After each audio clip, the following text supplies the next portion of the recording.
Hello there, you're now with me, Douglas Elliott for TVS News at 5. It's Thursday, August 25th. Let's begin with our top story. A significant number of deaths due to organ failure can be prevented by timely donation and transplantation of organs.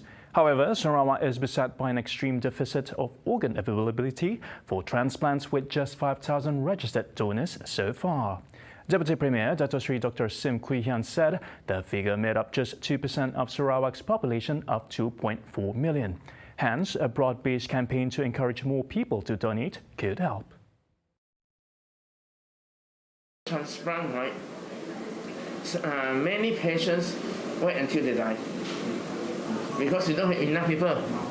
If you have a lot of people, you don't have to wait until you die. That's a very sad situation. You wait, and before you got a chance to transplant, you die. That's in Malaysia, the reality in Malaysia. If you are willing to receive, right? You are willing to receive, you must be willing to give. Because semua orang receive, siapa give? He said this during a press conference after officiating the state-level Organ Donation Awareness Week 2022 at Sarawak General Hospital on Thursday. Dr. Sim deemed family interference remains a drawback to this noble act.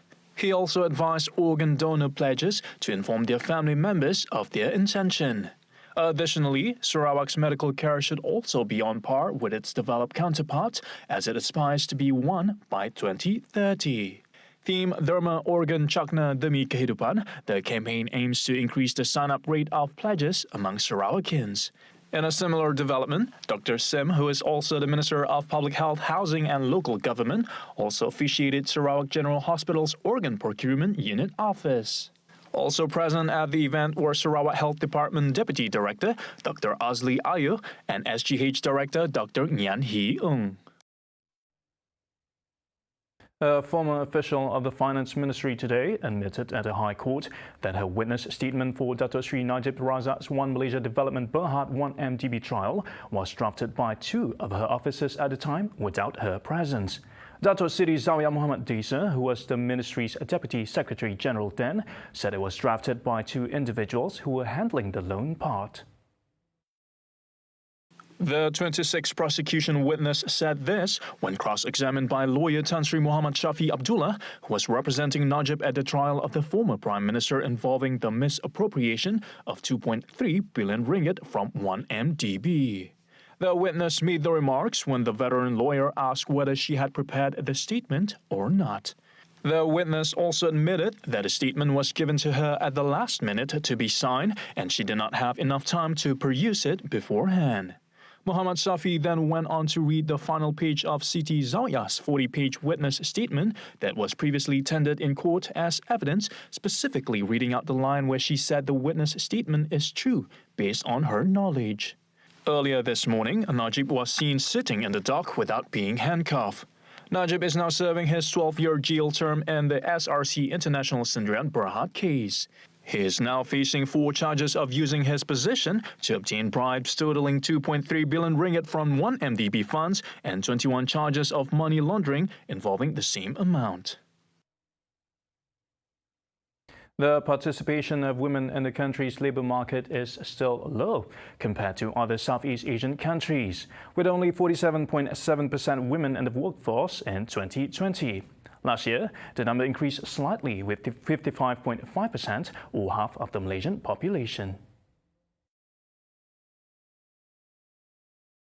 Kadar penyertaan tenaga buruh wanita pada tahun 2021 adalah 55.5%. Kadar ini adalah rendah jika dibandingkan dengan negara Asia Tenggara yang lain seperti Singapura sebanyak 69.7% dan Thailand sebanyak 66.8%. Kadar enrolment wanita dalam semua peringkat pendidikan sama ada rendah, menengah atau tertiary adalah tinggi.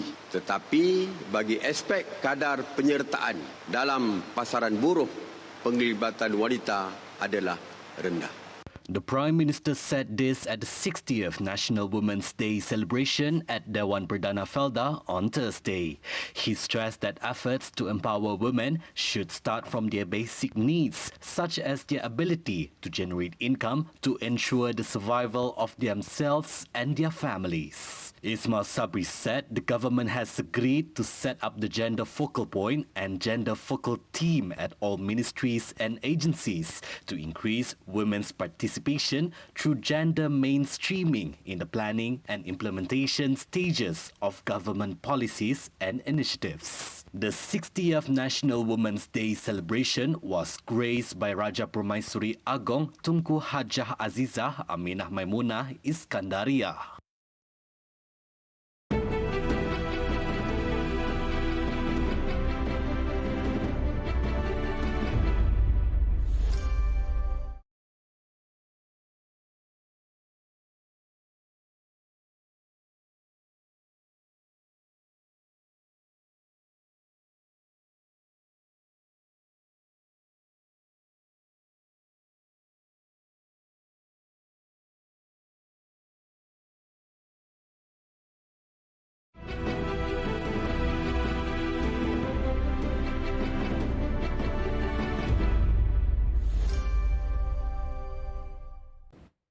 Still on our weekly discussion, performing arts were once reserved only exclusively for those who dared to tread the path least taken.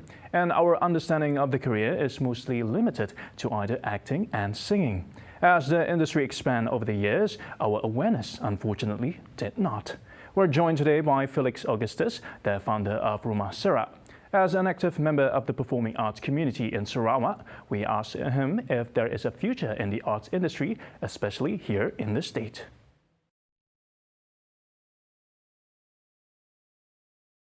I believe that performing arts do have future here.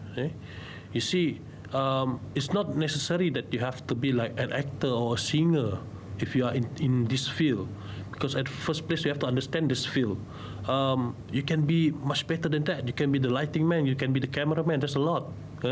Even the sound man, you can be the sound engineer afterward, and then if there's a music event, you can be the sound engineer for the event. You see, that's how it works, you see. Then people have to understand this, what they can do with performing arts. It's not necessary that you have to be an actor or what, or director, because there's a lot of job in this industry. And here you see, if we are working in performing arts, I believe that the chances for you to get into the industry, the connecting industry, it will help you see. Well, like for example, if you're doing theater or what, you can be doing a music video, or probably you're working with a film or drama or what. So you see, this is where we can go to. So at first place, the audience, the newcomers, whoever want to be in this industry, they have to understand where the industry go and what you can do with it. Like every other field, education plays an essential role in the development of one's skills and talents.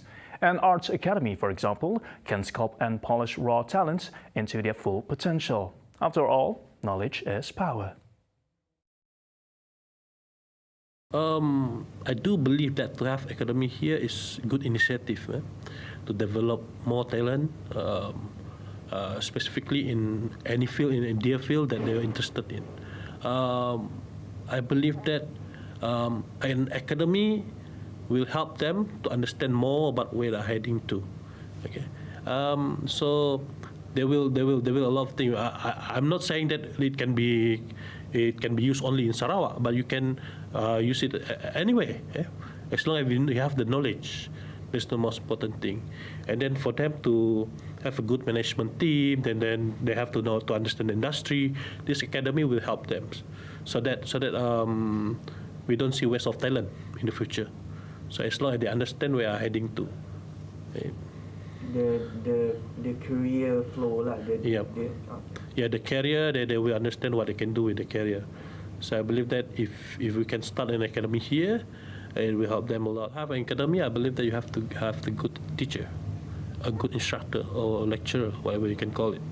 See, that can inspire them, inspire the student, and they can help them to develop ideas to move ahead, right? With the current situation, current industry, what they want, what they need.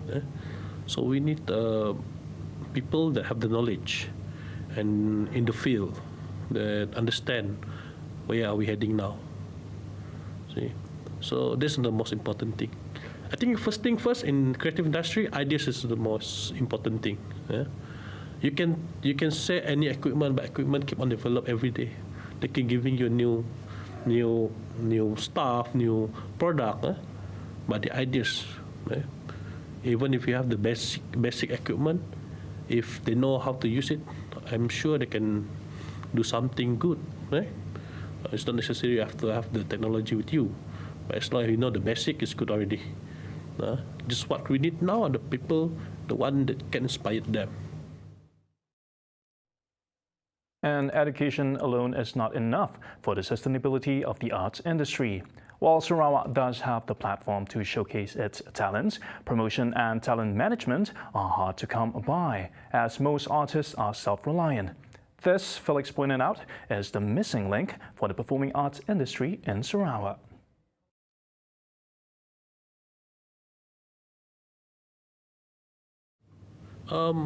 We do have the plan, because one thing that we lack here is the management company that can help to manage the talent. You see, we have to work it out. So I believe that in Sarawak, I see there's a lot of talent, and the talent, they probably the problem with them, they don't know how to place themselves. You see, they have to know where to place themselves, where to put themselves in the market. So they have to understand this thing.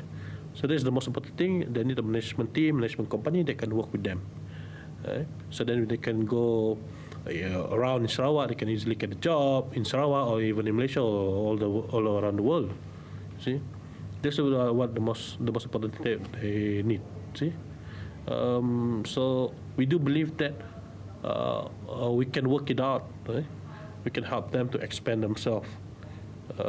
So there's a plan that we did before, that we tried to grab some talent, help them up, work with them, educate them, give them the education, the theory, what they need, so then can use that what they learn from us in the field.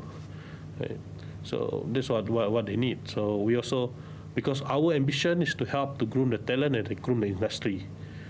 So at least the talent, they know what the industry needs and then where they can go. By doing what I'm doing now, I'm seeing the opportunity given. I believe it will help them. See, because for us, what we did, it's not necessary for us to train people who are entering our class in theatre untuk pemula just to be an actor. No, that is not our target. But what we want to do is to create more industry player.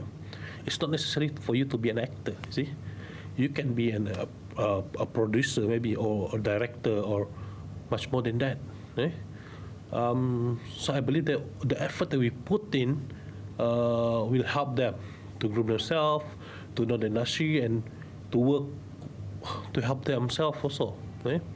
For them to get a job or to create job for themselves. See. So we hope that we hope that what we did before can help them to be much better.